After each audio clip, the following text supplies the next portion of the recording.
How's it going, guys? Welcome to video 32 of how to generate an income online using Facebook ads.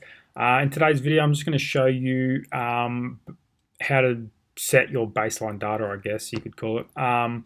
This is important because we need to set baseline data and then we need to work off that to then create better ads and turn off ads that aren't at least coming up to par with our baseline data. So I'm going to show you that in a sec. Before I get started, if you're following along, hit that subscribe button, hit that like button, leave me a comment below. It really helps my channel grow and gets this free content out there to more people.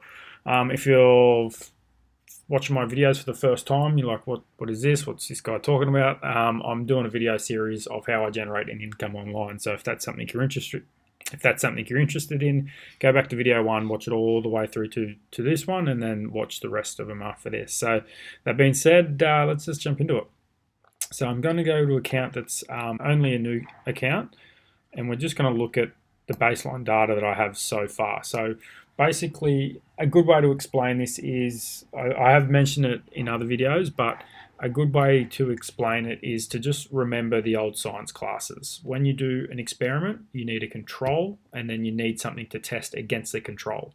So pretty much our control is our baseline data. So I don't count warm audiences or hot audiences or prospect audiences in this method. What I'm really focusing on is the cold audiences, because retargeting, I've usually only got one retargeting ad going, so I don't have anything to test it against. Sometimes I might test the ads inside the retargeting ad. I've only got one here as well, so I've got nothing at this stage to test it against because it's only a new account.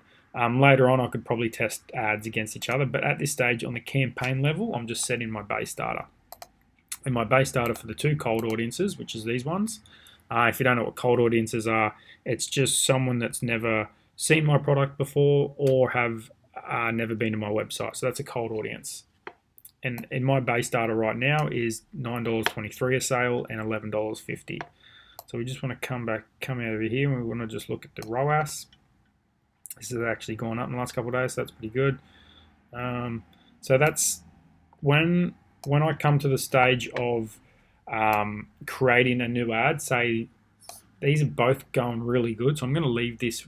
I'm going to let them keep running for another probably a week or so and see if we can get a clear winner. At this stage, they're going really good, so I'm just going to leave them. But for instance, let's just say this $9.23 one was going way better, and this blew out to like $15. Obviously, I'll turn the $15 one off. I would create another one, and I'd test it against $9.23.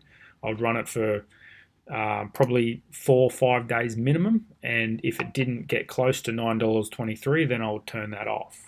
And then obviously I'll create another campaign, another ad set, maybe a different ad, and then I'll try and beat $9.23, and I'll just keep trying to create ads until I beat $9.23. And when I get, maybe $8.50 or $8, depending on the ROAS as well, something you got to look at is the ROAS. Say if I get an $8 sale, but the ROAS is only 1.5, then that's obviously nowhere near as good as this ad. So you've got to keep that in mind as well. So yeah, that's just at this moment, my baseline data is my cheapest sale, which is $9.23. So whatever you're optimizing for, whether it's just a page view, or you might be getting someone to download a PDF, or they might be opting into your funnel in some way, whatever that is, you just want to set your baseline, which is this ad here, and then you always want to test against it. So hopefully this makes sense. If it doesn't, leave me a comment below and I'll try and explain it better, but I don't really know any other way to explain it, really. Like, you just got to keep trying to improve on that ad, and if it doesn't, you turn it off and you try again. So that's it for today's video, guys. If you're following along, hit the subscribe button and send these videos to friends if you have any friends that are interested in Facebook ads and making an income online. So in tomorrow's video is probably going to be another quick one. I'm just going to explain the buckets of Facebook. What are they, how they work, and stuff like that. So I'll see you in tomorrow's video. Thanks, guys.